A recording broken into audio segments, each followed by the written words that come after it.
Tretshmëria e precipitatit në ujë të pastër. Në kimin analitike, tretshmërinë e precipitatit pak të tretshëm e shprehim në sasi të substancës e cila ndodhet e tretur në 1 decimetër kub, pra e shprehim në mol për decimetër kub. Dhe e quajmë tretshmëri sasiore dhe e shenojmë me shkronjën T, ose në disa tekste e gjeni me të shenuar me S, sigurisht nga anglishtja solubility, tretshmëri, ose edhe në gjermanishte me shkronjën L. Si do qoftë, ne në gjuhën shqipe do të përdorim simbolin T për tretshmërinë sasiore. Për tipin e komponimit vështirë të tretshëm të formës së përgjithshme AmBn, i cili është në ekuilibër me fazën e lëngët të tij, kemi shprehjen, pra 1 mol të precipitatit të këtij tipit më molione A në eksponentin N plus dhe fitohen në molione B në M minus.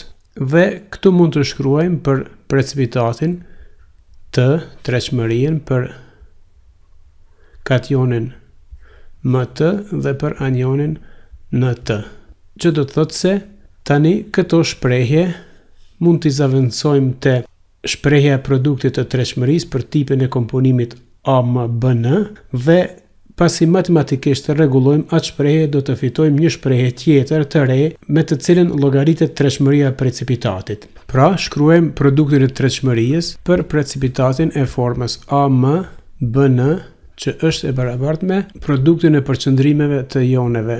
Tani në vend të kësaj, zaventësojmë këtë shprehjen dhe themi se produkti i tretshmërisë i tipit të precipitatit AmBn është e barabartë me Mt, pra vetëm po zaventësojmë këto, në eksponentin M herë Nt në eksponentin N.